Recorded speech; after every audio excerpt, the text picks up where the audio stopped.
ഇന്ന് ഞാൻ അവതരിപ്പിക്കുന്നത് ഓണംകോട് എന്ന പ്രദേശത്തെക്കുറിച്ചാണ്.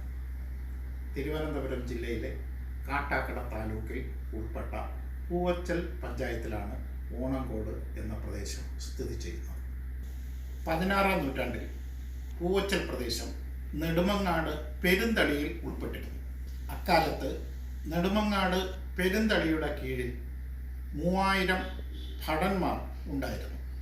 ഡച്ച് സഞ്ചാരിയായ വാൻഡീസ് 1677 തയ്യാറാക്കിയ റിപ്പോർട്ടിൽ ഇക്കാര്യം വ്യക്തമാക്കിയിട്ടുണ്ട്. ഇതിൽ 1000 പടയാളികളും പൂവച്ചൽ ആയിരംകോട് കീഴ്ത്തളിക്കാരായിരുന്നു.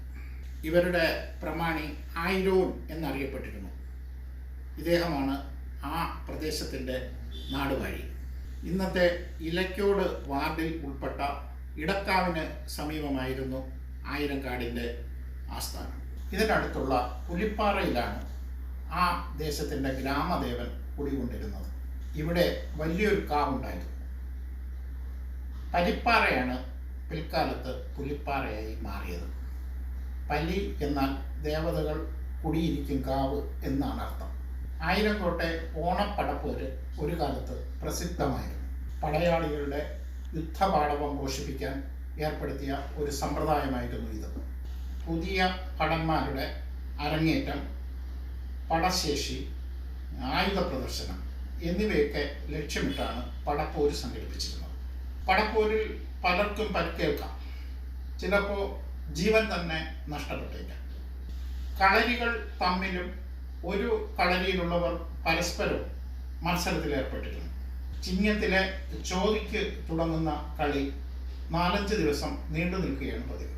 അവസാന ദിവസം മുപ്പട തിരിഞ്ഞുള്ള യുദ്ധപ്രദർശനവും പതിവായിരുന്നു. അയൽനാട്ടിലെ നാടുവാഴികളും പൗര പ്രമുഖരുമെല്ലാം പോരിൽ പ്രത്യേക ക്ഷണിതാക്കളായി എത്തിയിരുന്നു.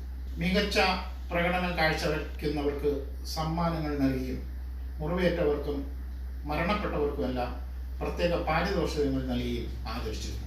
ഓണപ്പടപ്പോര് വടക്കൻ പ്രദേശങ്ങളിലും നടത്തിയിരുന്നു.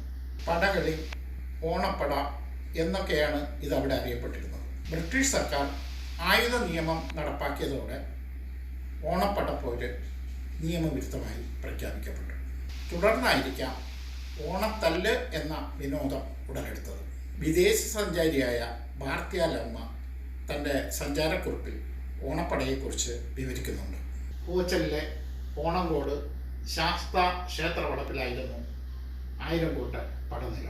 ഓണംകോട് എന്ന സ്ഥലനാമം ഈ പ്രദേശത്തിന് ലഭിച്ചത് ഓണപ്പടപ്പോര് നടന്ന പ്രദേശമായതുകൊണ്ട് തന്നെയായിരിക്കണം. ഇതിനടുത്ത് ഒരു പടപ്പറ വിളാകമുണ്ട്. പടപ്പുറ വിളാകമാണ് പടപ്പറ വിളാകമായി മാറിയത്. ഇവിടെ നിന്നാണ് അക്കാലത്ത് പട പുറപ്പെട്ടിരുന്നത്. പുതിയൊരു സ്ഥലനാമ ചരിത്രവുമായി നമുക്ക് വീണ്ടും കാണാം. നമസ്കാരം.